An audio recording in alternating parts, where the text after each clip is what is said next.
Car Sales Talk 101, where it's all about life in the car business. Telling you like it is. Here's the man with the plan, Terry Cameron. Let's get started. Welcome to Car Sales Talk 101. I'm Terry Cameron. Thanks for hanging out with me again today. This week, we're going to talk about the elusive BeBack. But before we get started on that, I want to remind you to hop on over to Apple Podcast. Please give me a rating and write a review. It's what keeps me going. So without further ado, let's go ahead and get started on how to get the BeBack back. Well, the first thing you need to do is try not to have a BeBack at all.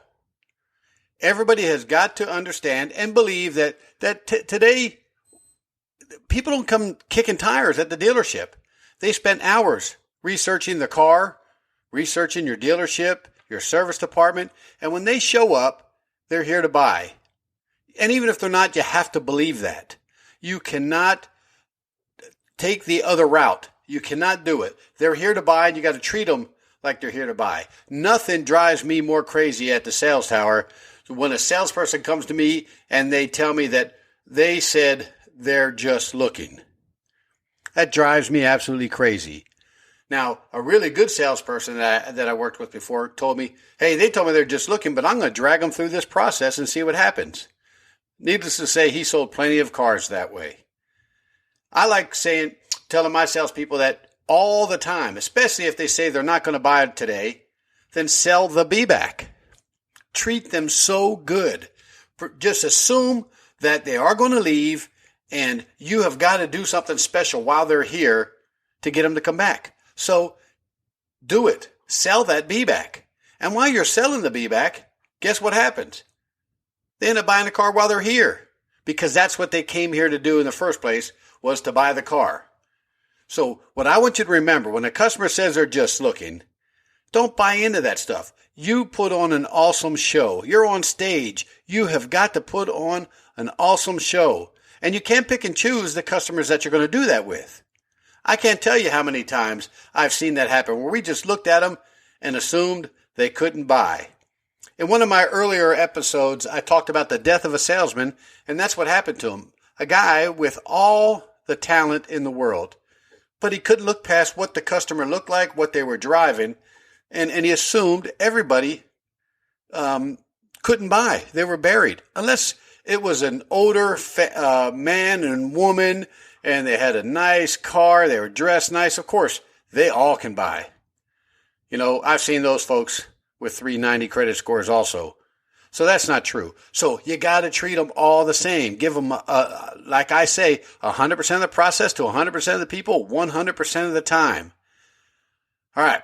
So now you have that customer in front of you. They told you they can't buy, they won't buy. And because you're a professional, you don't care. You're going to follow through with the process. That's not our concern, at least not at this time. Our concern is to overcome different objections or different parts of the process. We have to follow through with each part of the process. And you got to take the mindset that says, I am not letting this customer tell me I can't do my job. Even if they can't buy. You can only get better if you do it right all the time.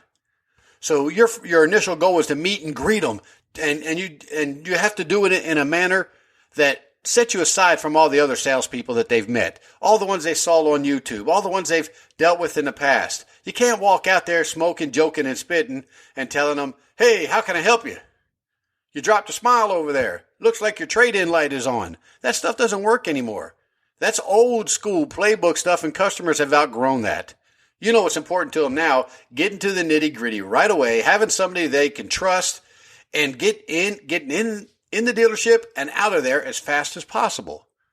So first thing you got to do is get it started right. Then you got to find the vehicle that they want. You got to show it to them. You have to ask them a lot of questions so you know what's important to them so you can do a proper presentation. And you have to do this with a little bit of animation and some enthusiasm. I always say great salespeople talk with their hands. And as a matter of fact, as I'm recording this podcast right now, my hands are in the air. I'm doing the exact same thing. And yeah, I consider myself a great salesperson. All right, we've done all this stuff. We know the process. We just got to keep on going, regardless of what they said about not buying today. They did come to buy today. It's so funny when it's time to ask the customer to hand over their title and they say, "Oh man, I left it at home. I really wasn't planning on buying anything today." Just told me that the salesperson did their job. They didn't pay attention to any of that stuff they said. They sold themselves, they sold the dealership, and they sold the vehicle that they wanted.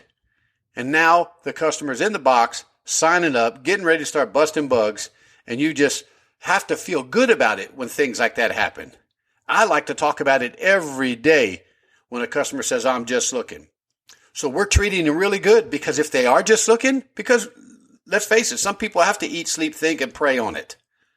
Don't be the smart ass that reaches out and holds their hands and say, "Hey, let's pray together." Nothing good can come from that.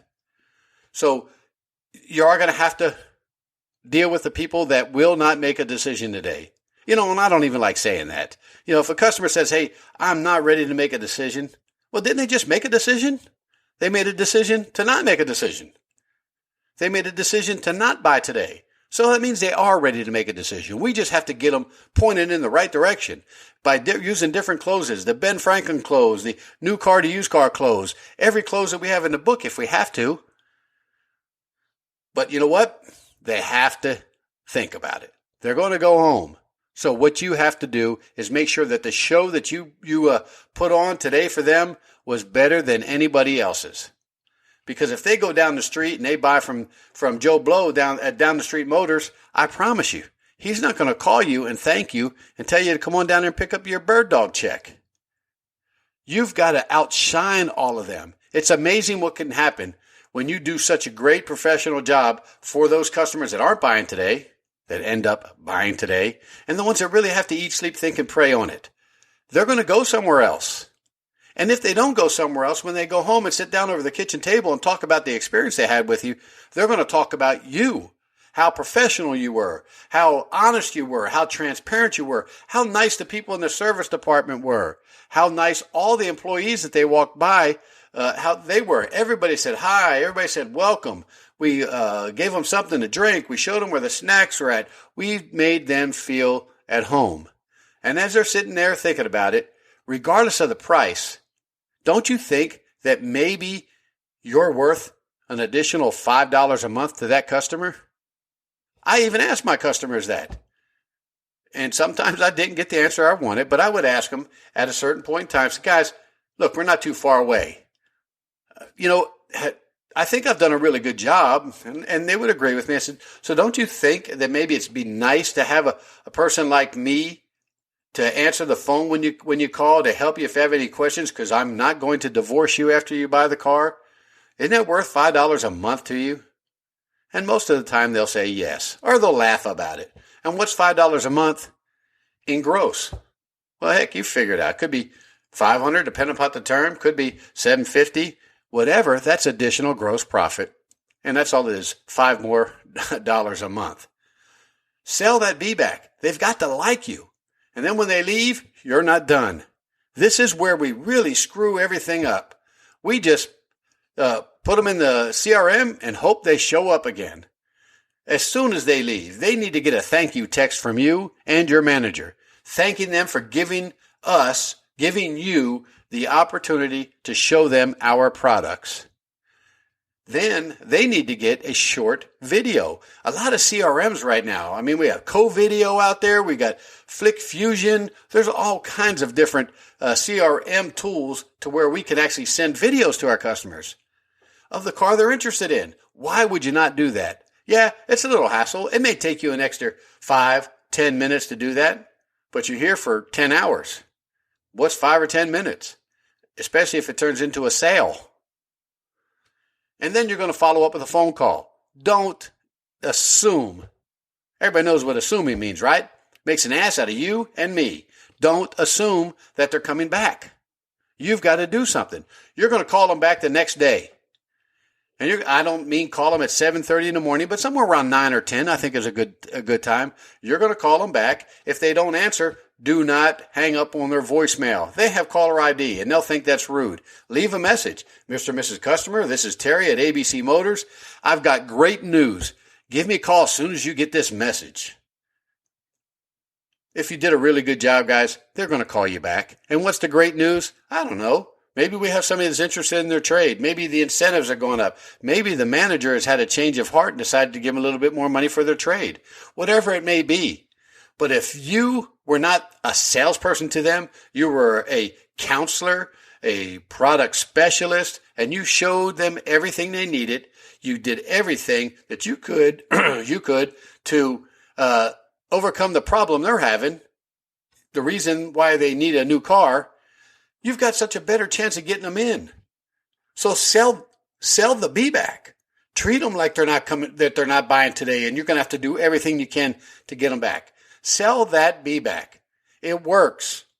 Hey, if you have any questions on how to do this particularly, different questions you can ask, different closings at this time, shoot me an email at 10minutessalestalk@hot.rr.com, and I'll be more than happy to return your email and maybe even answer your questions on a future episode. Again, hop on over to Apple Podcasts. Give me a rating. Write me a review. I don't care what it is, but do it. Remember, the sky's the limit. I'm going to see you next week. Thank you for listening to this week's episode. Please rate it and write a review on Apple Podcasts. We appreciate your valuable feedback. You can email Terry at 10minutessalestalk@hot.rr.com. And don't forget to share the show with a friend.